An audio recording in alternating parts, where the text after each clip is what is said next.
So we gotta walk up and we gotta hit some people. Gotta get our frenzy stacks. And then we double throw. Pew, pew, pew, pew, pew. It's like, oh no, we have a bunch of big guys. Machine gun, machine gun, machine gun, machine gun. And you might be like, well, sure, it's players 1, but like you're not really killing anything much faster than a blizzard sword. Yeah, sure, for sure, I hear that, no question. I'm a fire double throw barbarian. So I hope a fully geared blizzard sork outperforms me. This build shouldn't be able to do anything.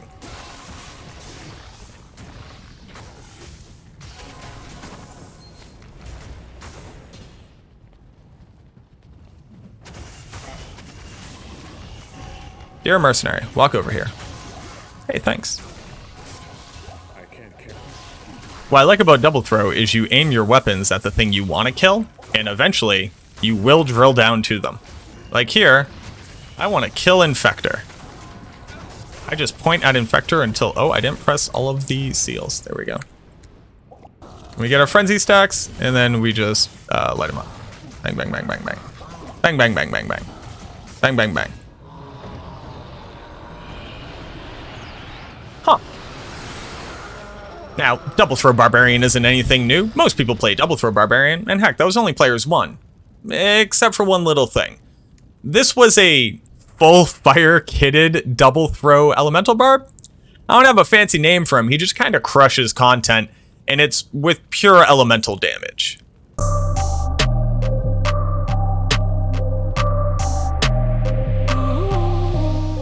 Now, while that was Players 1, let's go ahead and look at Players 8 content. So I'm going to go into an area where you would typically bring fire viable builds. We're going to go into the Stony Tomb, because if you're going to be farming on a meme build on Players 8, you should probably be farming somewhere smart. And while we're doing that, let's just go over why the build works, the general idea of it, and then I'll break down the skills, the gear, the stats, all of that. I'll have another mechanics section, but I'll put it all in timestamps below. So if you get what's going on, you can just click through the timestamps to see the parts that you need, so you can go build it yourself if you really want to. Or if you're somebody who wants to watch the entire thing, you also have that option. Not trying to waste your time, and I just appreciate that you're here watching the video. So again, just to show, let's bump this up to Players 8. We'll walk outside, we'll bow, we'll battle command, we'll enchant our mercenary, and then we'll go over just how the build works and why it works. Cast a little bit of enchant on us, cast it on our mercenary. Technically, there's a huge pre-buff you can do for it. I'm not going to bore you with it, but you know me, I do love my pre-buffs. Walking down to the Stony Tomb, now we are an elemental damage build. We do really rely on the mercenary, and I think that makes sense. But the entire idea, if you haven't seen my most recent video about the Demon Machine Sorceress and all the different builds that have potentially popped up in Season 3, you can build really, really effective ranged elemental builds now because of the way that +2% elemental damage, like on a facet or a bramble for poison damage, now works with ranged attacks that carry elemental damage. Now this is Players 8, and I'm not gonna pretend and say like, oh my god, look at how OP this build is, because it's not OP, and I don't think it should be. It's a meme at best, but it's clearing out P8 at a pretty decent speed, has really good mobility with the frenzy. Yeah, it needs an infinity, but at this point, what build doesn't need an infinity? And yes, I'm sorry, casual players, I wish that infinity didn't exist either, but it does. It's a necessary evil. But this is a purely elemental focused barbarian build that's using Gimmer Shred of all weapons, and here's a boss pack. And here's a boss pack 5 seconds later when it's died to our fire damage carried on our Gimmer Shreds. It's actually kind of nutty. The mobility is really nice, the damage output is pretty nice, not when I'm in Holy Freeze or a potential. And again, while Players 1 is definitely going to feel a lot better, I think it feels pretty comfortable all the way up to Players 3. And now that you've kind of seen what it does in a good area with decent damage types where monsters don't have super high res, let's go ahead and break down the gear, the skills, and then the mechanics like I said before. So after my most recent video, I asked you, YouTube, and also Twitch chat to come up with ideas for builds that could potentially abuse these mechanics that we've gone over. And a lot of different people have submitted a lot of different awesome things. I want to try out this ice bow paladin, basically every bow flavor of paladin that you can think of. But the one that made the most sense to me outside of the like legitimately good builds, like Demon Machine Sorceress is an S tier build. Demon Machine Paladin is around C to B tier, but it's still very viable, good mobility, good magic find, etc. But the Barbarian is where you have so many options for gear that you're able to stack onto him. For the gear, we're using dual ethereal Gimmer Shred. The best part about Double Throw with the changes that they made to it is that you can use ethereal items that do not have any replenished quantity at all and not run out. And in fact, since I've equipped these Gimmer Shred, I've gained 100 quantity on both of them. You are infinite on Double Throw around skill level 16, as long as you have a decent hit chance, because they changed it so that you both have a chance to not consume when you throw, and also you replenish quantity on critically striking. So since we're using this with a 30% chance to crit, and we're also using High Lords, we're critting somewhere around 40 to 50% of the time, and then on top of that, we are not consuming over 50% of the time. Put those together and you're infinite on ethereal weapons without replenished quantity. The big thing here on this weapon is that not only do they have a good, decent base weapon damage as well as increased attack speed, but they also carry a ton of elemental damage. For this build, we're focusing on the fire damage because I do think that the best way to build anything is to focus on one element and then build your resistances, build your Sunder Charm, and build everything else around it. Yes, you could have thrown on an Oramus robe to get 15% enhanced damage on each damage type, but when you do out the damage calculation there, you're really only getting like 40 or 50 damage on any one of these individual elemental types. And instead of that, we just opted for a 4-socketed armor. You need at least 15 IES and 1 jewel on your kit, be able to reach the max attack frame breakpoint with Frenzy, but a 4-socket armor allows you to put 3 other facets into it. Not only is this incredibly important for the plus to elemental damage and the minus enemy resistance, but each facet actually carries a really decent amount of flat elemental damage as well. This armor alone is giving us 51 to 135 fire damage, when if I take this on and put it back on, you'll see it's getting us around 400 elemental damage just by proxy of the elemental damage on it as well as the percentage damage on it. Likewise, we're using a 3-socketed 40 life diadem that also has 3 facets in it. High Lords for not only the increased attack speed and the plus to skill, which is actually really important, a little bit of elemental damage, a little spiciness in there. But again, that Deadly Strike is so important because we need that crit chance to replenish quantity. We're using Cow King's Boots because again, Cow King's Boots actually carry the most elemental damage on them. And then these are also just really nice. The Dex for AR plus damage on the thrown weapon, plus 2 magic find as well as good movement speed. These boots are just super underrated overall. We obviously need to be using a Razor Tail for the pierce. Along with our skill pierce, we're only sitting at 81% to pierce, so we're not hitting 100%.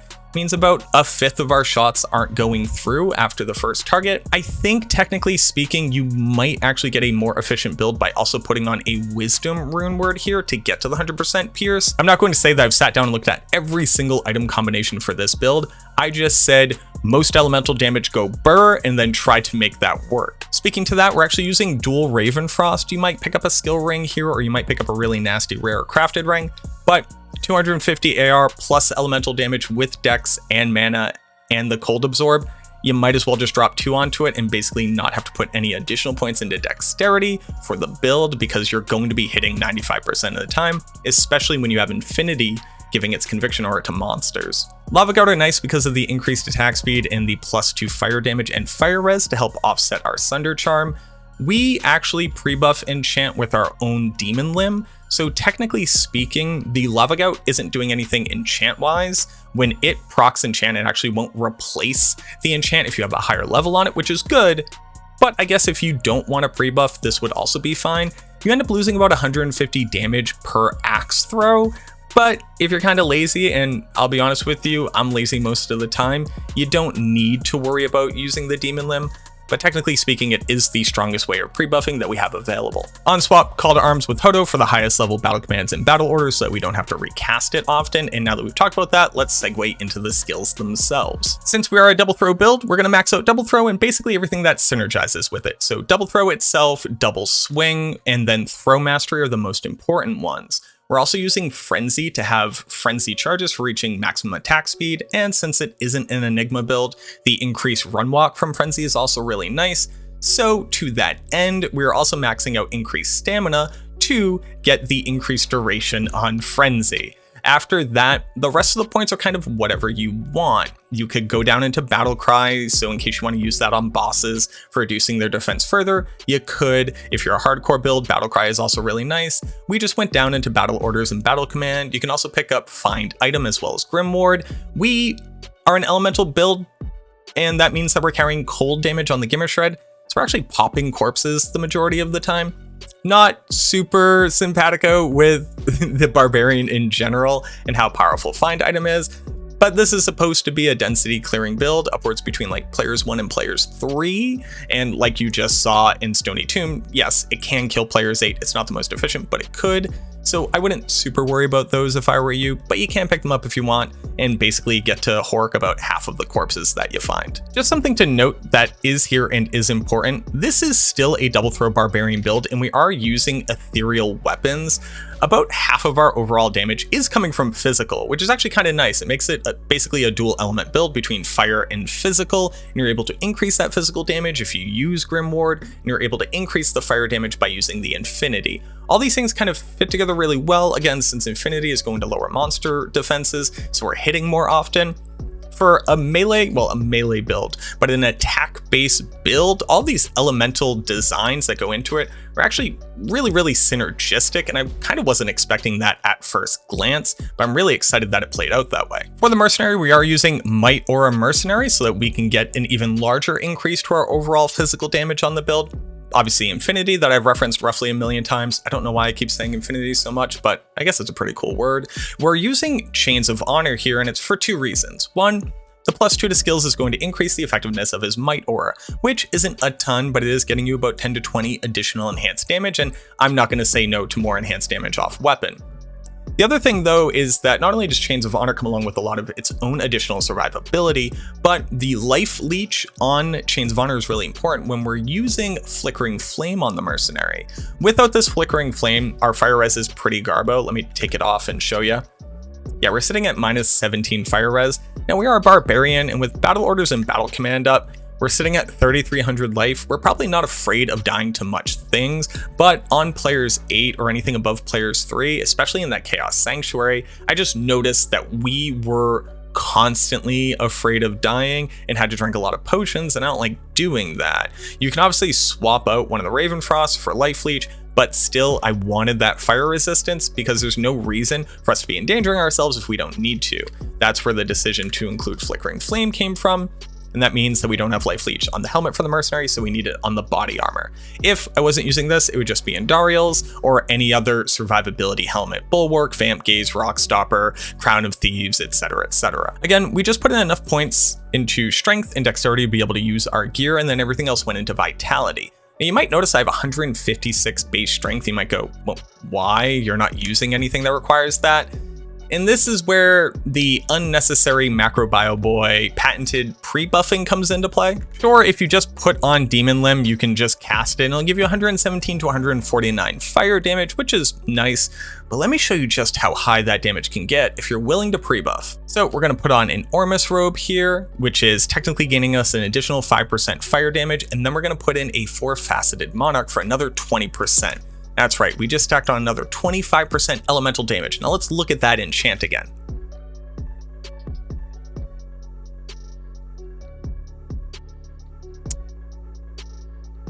You have to admit, that is a higher number. And technically speaking, since it's casting at a higher percentage damage, once it's double dipped on our gear, it'll get even higher. This is only gaining you around like 50 to 70 additional elemental damage for super min-maxing what the potential is. It's absolutely not worth it. Don't do this. But for the people who love it, that is an option that you can employ for yourself.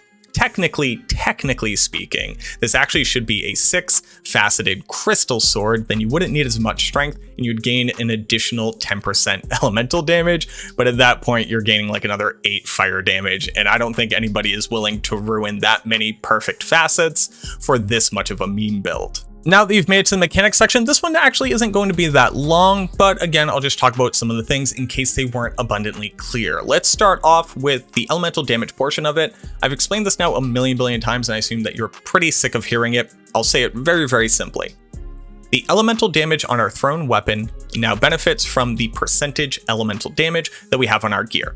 So this 218 to 483 fire damage is increased by the percentage fire damage here, which is 20. So that's a 1.2 times modifier, or it's gaining an additional 5th damage. So here it's gaining about 90 average damage. That's it in a nutshell. Obviously, you could go through all of the numbers to kind of add it up to see what the grand total is, and it's much larger than that. Like if I have my gear right now, I'm sitting at 6,800 damage. I'll take this stuff off, and I drop down to 5,800 damage, and all of that is being lost from fire damage. So by taking off these two items that both have flat elemental damage and percentage elemental damage, we lost about 1,000 damage. So that comes out to be around 2,500 DPS when you're against a monster with 0 resistance. Since we typically bring monsters down below 0 resistance, it's even stronger, but that's the base case of what we're trying to accomplish. Now let's talk about throwing mastery, because this is actually a bit more in-depth than you might think, but very simply, it gives us a chance to critically strike, which will allow us to replenish quantity on throwing weapons, even if they're ethereal, whenever we successfully crit. Now, there is still a weird bug. Actually, hold on, let me go ahead and try. Yeah, so there is still a weird bug. If you actually look at the quantity on my double throw skill right there, you'll notice that I'm using axes and then they're replenishing. For whatever reason, I think the game attempts to calculate whether or not we crit, whether or not we're actually targeting a monster per throw. So I believe that we are successfully critically striking, because that's the only way for us to gain quantity back. So even if you're missing your target, you can still succeed on critting them. You just won't have hit them. You won't do damage, but you will regain quantity. In addition to that, you don't need to be targeting a monster for the chance to not consume to proc as well. So if I were to sit here and throw forever, I will never hit 0% even on ethereal weapons, because my total chances of succeeding at not consuming or replenishing are greater than 50%. Now, yes, we live in an infinite universe where given enough time, anything is possible. Sure, I've never run out of quantity, and I've been playing double throw since they finally upped this skill, and it's never screwed me over. The other important thing here is the chance to pierce. This means that without any other stats on our character, about 50% of the time, we're going to successfully pierce. To pierce a target, you have to hit a target. That's why your attack rating is so important, and that's why the enchant buff is really important to bump up our attack rating. And Infinity's Conviction, which is going to reduce monsters' defense, is also very important. So if we successfully hit a target, just with the skill, we have a 50% chance to pierce, meaning that our axe will go through and hit another target, and this can happen 5 times. So per axe, which is doing 2,300 to 6,800. So on average, each axe is doing about 3,550 total damage. We are hitting 5 times per axe as long as there are 5 targets, meaning we're doing on average about 15,000 damage before you consider resistances from the monster, etc. Lastly, throwing mastery only applies when the weapon is used for throwing. If I were to put points into axe mastery, even though these are axes, that would only work if I used it for a melee attack. So plain axe mastery used for melee, throwing mastery used for throwing. If you put them both in, you don't double dip. That's really important. A lot of people ask about that. Now you might be asking yourself, why in my stash I had a full set of what looks like an Act 3 Mercenaries gear with a Hexfire with a facet, our Ormus robe or our faceted armor with enchant on it, flickering flame, and then spirit or a 4-socketed monarch with facets in it. And it is because I did play around with using an Act 3 Mercenary to buff up their enchant, and then I swapped over to the Act 2 Mercenary for the hyper min-max, and it's not worth it. That Mercenary's enchant with everything in play gains you about 500 to 700 fire damage, which might sound like a decent amount considering we're measuring our damage in the mid-thousands.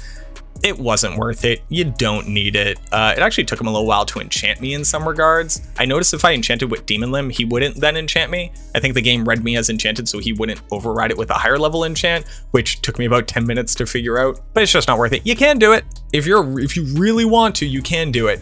If you're that kind of person, the only thing that I would say is make sure that you are in a game that both has fire mercenaries available and might mercenaries available, because theoretically you can actually go to Act 2 and not have a might mercenary available, so you would have wasted all that time enchanting and then need to save and exit and go again until you have that combo.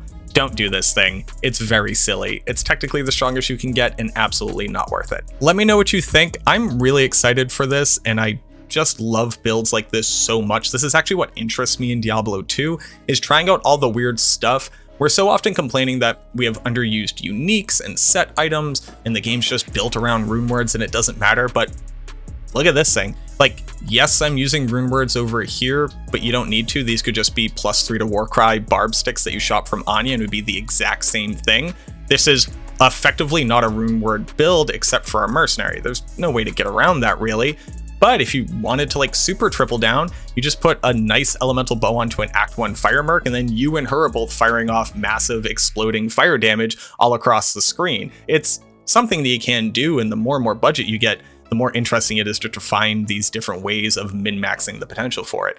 Thank you so much for watching this video. I hope that you enjoyed it, and I look forward to seeing you in the next one.